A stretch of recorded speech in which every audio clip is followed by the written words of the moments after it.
Eli, 1943, La Paz, Bolivia. Yes. Let's go back. What was going on when you were just a little boy? Well, my parents escaped Hitler in 1939. And the only country they could go into was Bolivia, because all the other countries closed the doors. So tell us the story. What did they tell you about escaping Hitler? Well, they were there doing Kristallnacht, and my father already said to my mom, there's something going on here that is not good, and we need to get out of here. So they were both working. They had my mother was a store manager in Germany, and my dad was a salesman, clothing. And they had a daughter, my older sister, and she was about six months old. So they decided they got to get out of there. And somehow or another he gathered some money, and my grandmother married a very rich man in Germany, and he was able to put up the affidavits for them. So they had visas to go to Montevideo. But when they went to pick up their, to pick up the cards to get out of Germany, those visas were bogus. They were no good. So my dad was furious, and he said, he put his hand in his pocket, and he told the woman, he says, I have a gun in my pocket, and if you don't give me visas that are okay, I'm going to shoot you right here because I don't have anything to lose. But he didn't have a gun in his pocket. He didn't have anything. The woman was so scared and everything. He says, well, I can't do anything for you, but I'll let you get out of Germany. I'll give you the cards to get out. Go to Paris, and in Paris you will get the visas to go someplace. Right. So that's where they got they were there over a month in Paris. And at that time Hitler hadn't gone in yet. And my mom's sister was already in Paris, and so when they got there, waited a month, and then they got visas to Bolivia. Where's Bolivia? Who knows? They didn't even know where in the map it was. But they left, they went to Bolivia, and my aunt, at that time Hitler came in, and she was sent back to Germany and got killed there with her daughter. Now what about your grandparents? Did they stay behind? My grandmother is the one that married this rich man, and she went to Bolivia also. So that's how they were able to go. You had to have an affidavit. You couldn't go into the country without money. The old man gave him the money, but he says, you got to give it back to me, which they did. Now, what about your grandparents on the other side? Killed. Everybody did. The only one that I knew alive was my grandmother, my mom's mom. And they started their life in Bolivia. My father became a mining engineer, and my mom was, she got the job first because the German community was very close, and the mines were owned by an American company, Mauricio Hochschild. And so the owner told, find people to come and work. So he saw the German Jewish community that were helping each other out, told my mom, I have a job for you in the mines to learn, and to run the store. They had like a commissary. She said, but I don't speak Spanish or anything. He says, you need numbers. If you can hold the numbers, that's all we need. She said, what do I do with Rudy? Well, my dad had learned how to bake bread because my grandmother taught him, so that they can sell bread in the streets, So she said, he can come and bake bread for the mines. And he went out to the mines and started baking bread. But by 6 o'clock in the morning, he was done with his work. So then he used to go to the shaft and sit there. And if somebody got sick, they used them to work. And that's how he learned his mining. Wow. Became a mining engineer and ended up being a general manager of one of the mines. But he died very young. Compare life when you were a little kid in Bolivia to what goes on in the States. How was your life like when you were little? In Bolivia? Yeah. My life was okay because my father had a great job. He was, he was making good money, but he was up in the mines, and we only got to see him every 3 months for a week or two because we were in the city in La Paz, and he was up in the mountains, 15,000 feet above sea level. So I went to a Jewish school. We had a Jewish school there. We had 3 synagogues, in Bolivia. It wasn't a very stable country, very anti-Semitic, extremely anti-Semitic. In fact, I used to be called a dirty Jew on the streets, and because they didn't like Jews. So, but I grew up with that. But the Jewish community stuck together. Right. So I grew up with a lot of Yiddishkeit, A lot of Yiddishkeit. Yeah. My grandmother was a very strong part of that. But then you guys left Bolivia. Then there was a revolution, and I was in the revolution. I was there. They were shooting from mountain to mountain. And so they nationalized all the mines. When they nationalized the mines, my father got transferred to Peru because they had mines in Peru also. So when he got transferred, he took us to Lima. And I grew up in Lima. I was there till I was 18 years old in 1962. I graduated high school. Now, where were your sisters born? My oldest sister was born in Germany. My youngest sister was born in Bolivia. So your oldest sister, as a baby, came out of Germany. Yeah, she was 6 months when they left Germany, and by the time they got to Bolivia, she was almost a year old, because it takes a month to travel by ship from, Now, was your family ever in danger during that revolution, you think? Actually, my mom and my grandmother went to Argentina because she was going to Israel. And my father was in the mine. I was staying with my aunt, uncle, and cousins, and it was right during Pesach. And the revolution started, and we hid in a hallway in the house. They had walls all over, and we didn't move from there for over a week.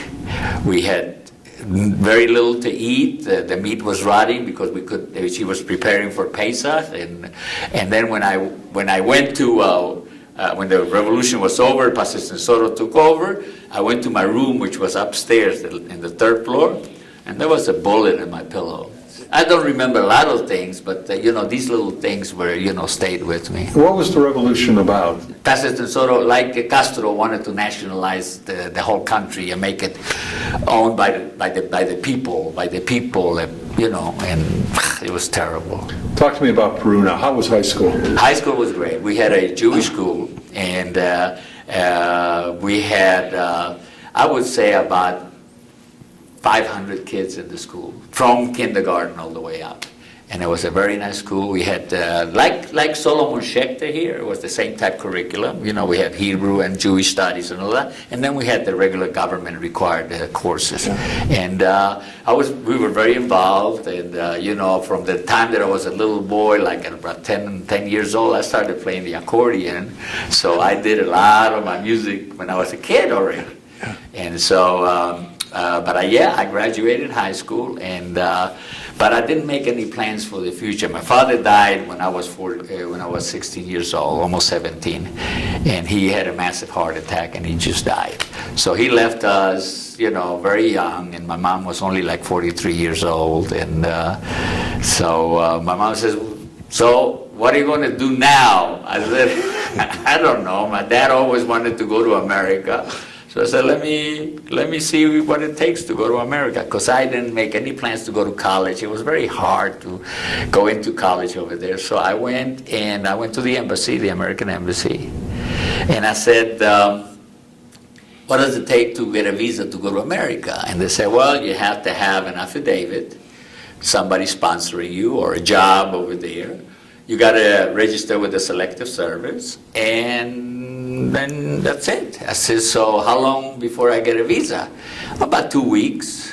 I said, okay, that sounds good to me. So I went to the company that my father worked for, and I told them, I said, I want to go to America, and I need a sponsor. Now, did you go by yourself? By myself. Gladly, they said, we give you the affidavit. And they said that we will pay your trip. They paid my airfare. And I had a piano that I sold, and it was about $500 at the time. And I sold the piano, and that was my money. That's all I went to America with. And what was it like to say goodbye to your mom and your sisters? Well, when I went home, I said, Mom, I'm going to America. She says, when? In 2 weeks? Just like that. It was. Oh my gosh. I know. And I just went. And did you know anybody in America? Well, I did have an aunt, but she was very, she knew I was there, and I hadn't seen her. I didn't see her till about 2-3 months after I was there. So you fly to America. What's the plan? No plan. I was going to be in pictures. I was going to be a movie star. I was going to be in pictures. No plan. I was just coming to America. And so, in fact, in the plane, I met with a lady, Jewish lady, and she told me, well, my husband has a store because I went to Los Angeles. They have a store in Los Angeles, and you know. So I went there, and well, my experience in Los Angeles was not good, especially with the Jewish community. I was very active in Zionist organizations in Peru, Anor Hatzioni and Beta. I was always involved in Jewish life. Right. And I was very disappointed with Los Angeles. I hated it. I absolutely hated it. So Pesach, I used to go to, I had a job with Max Factor. I got a job with Max Factor making makeup for movie stars. I was making makeup for movie stars, theatrical makeup, you know, and was making good money. I was making very good money, but I used to go to a synagogue on Pico, which was a sort of like Orthodox synagogue, and who used to sit next to me? Max Factor used to sit next to me. He did. I used to say, I work for you. I work for you. The biggest thing that happened to me is that during Pesach, I told everybody that I was there alone, and I didn't have anybody. I didn't have any place to go for Pesach. Nobody invited me. And when I went to the West Side Jewish Community Center, because I heard that they had a youth group and, you know, young teens and stuff like that, I went there. I was the outsider. I was the immigrant, and why don't you go back where you came from? That was the kind of attitude that they had. Because my English was terrible. I mean, I didn't speak English. I spoke, you know, like Spanish broken English, you know. So I called my mom and I said, Mom, I'm coming back. And she says, no, you're not. She said, you stay there and do the best you can. Because if you come back to Peru not having accomplished anything in the United States, you're going to be a loser. They're going to see you as a nothing. So you stay there and do something with your life. I said, in that case, if I don't go there, you all need to come up here. And I said, by that time, I already had enough money that I had put away that I could say I can bring my family over and I'll take care of them. And she did. She sold a store. We had a store. We had a house. She sold it, everything, packed her bags, and came to America. And your sisters too? My sisters too. Now you had to join the army. Well, what happened is at that time we had the, we had the draft.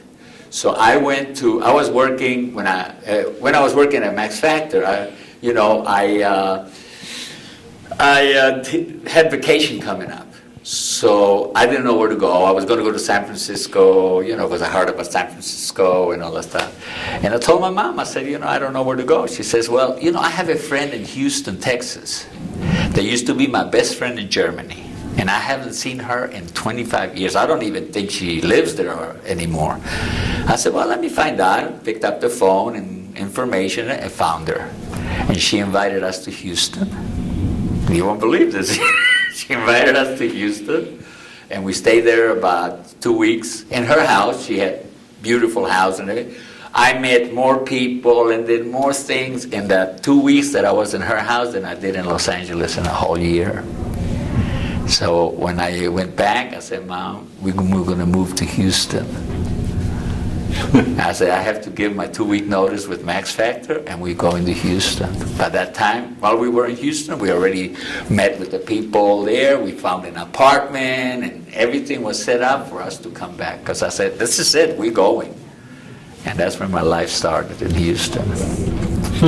Now you went into the service, though. Well, I was working first. In fact, I was teaching at Beth Shuren. I started teaching and playing the accordion at Beth Shuren and everything. And I was working for a guy in a foam rubber company, David Daly, very involved with Young Judea. I became a counselor at the Young Judea when I was in Houston. And while I was working for him, that's when I got called to the Army. And I had to leave. And while I was, when I got in the Army, he died. He passed away. He was a racquetball player, and we used to play racquetball, the two of us, a lot. Not racquetball, handball. Handball. We were handball players. But he died, and his wife called me in the army. She says, Eli, we need you to come back because somebody's got to run the factory. I said, well, I'm in the army. I can't go anywhere. And I was in basic training at the time in Fort Polk, Louisiana. And it was tough training. Yeah. But I was already training, and I was assigned to Fort Benning in Georgia with a 577 Engineer Battalion. It was a floating bridge battalion. And I had a trailer with a 5-ton tractor, and I was ready to go to Vietnam. I was just training with the M16 because the M14 was no good, so they were training us. But I used to we had a chapel. We had a Jewish chapel. And Friday nights, what do? I go to the chapel, Friday, Saturday morning. It's a good excuse to get out of the company.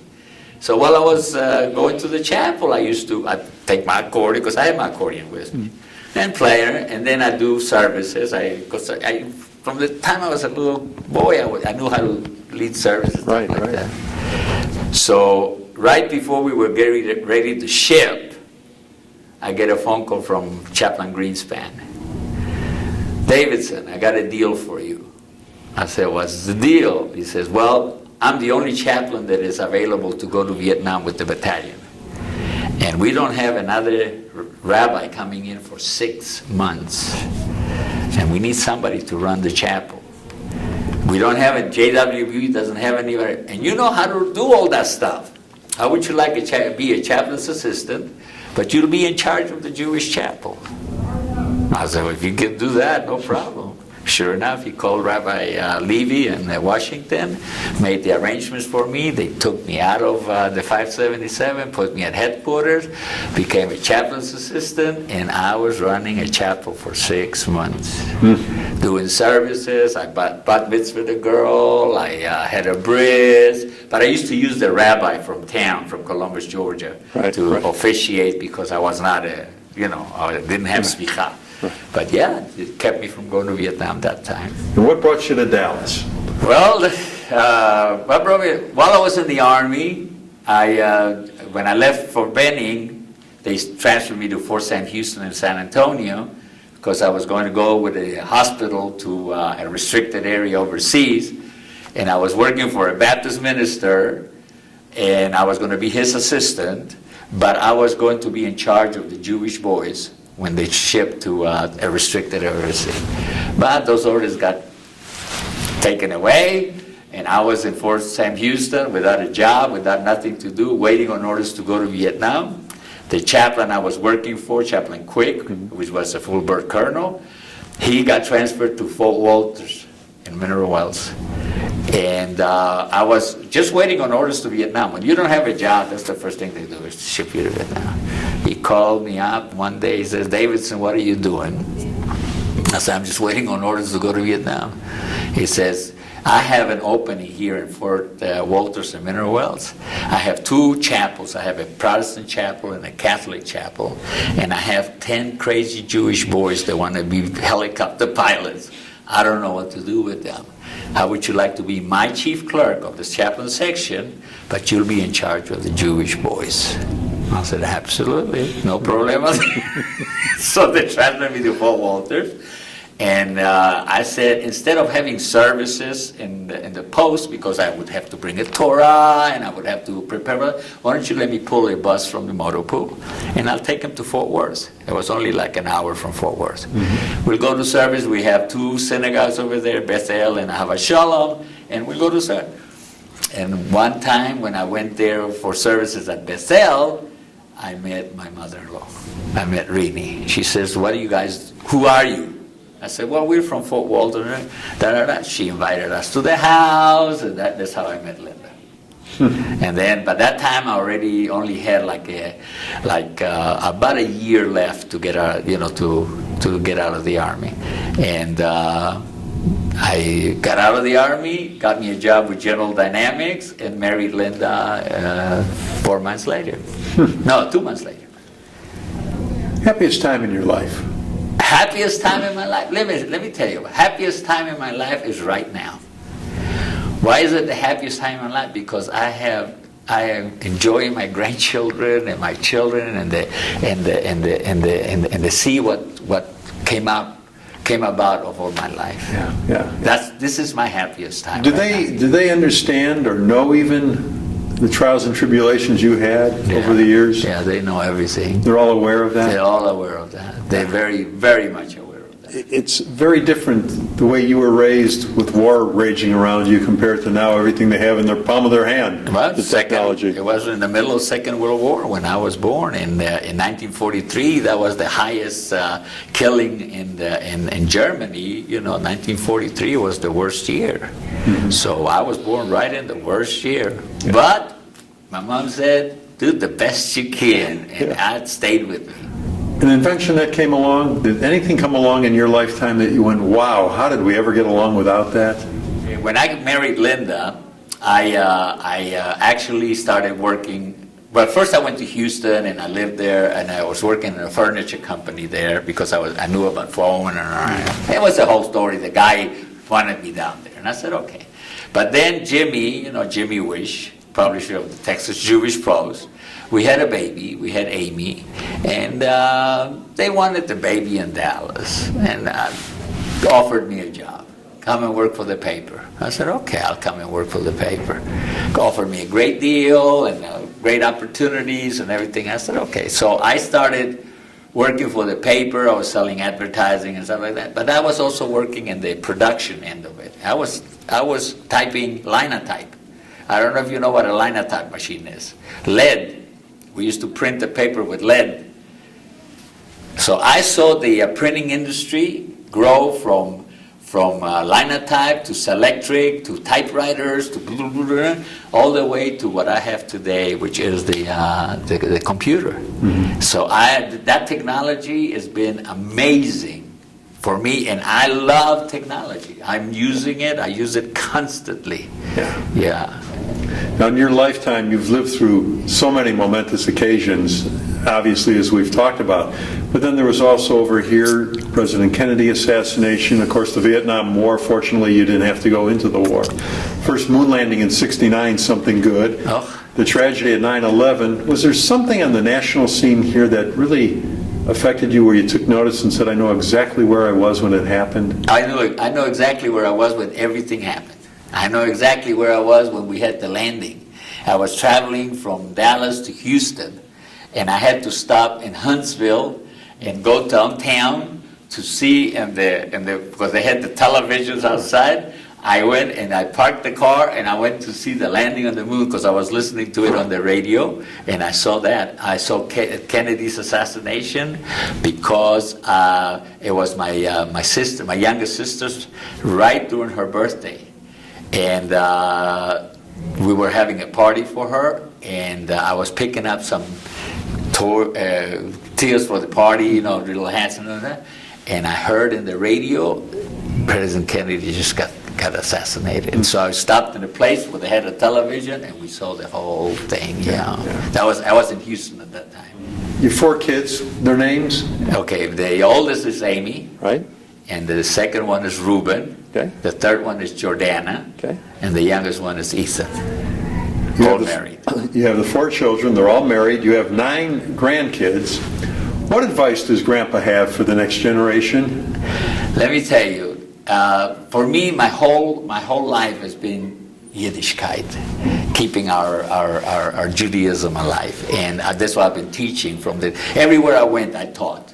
I taught in Fort Worth, I taught in Houston, I taught here in Dallas, I started at Temple Shalom, I taught at Temple Shalom for 12 years, and I went to, then I got involved in Tiferet, and then I got involved with Sheret, and Akiva, and so I've been teaching everywhere that I can. So for me is keep Yiddishkeit alive. Keep, don't do away with your tradition, with your life. So. And have you seen the Jewish community grow in Dallas over the years? Oh yes. With involvement of people too. Absolutely. I've seen Dallas grow amazingly because I've been involved in all facts of life in the Dallas community. I remember when I became a member at the JCC the first time, we only had, that old part of the building where the senior room is. That was it. That was the JCC. Yeah. You did a great job today.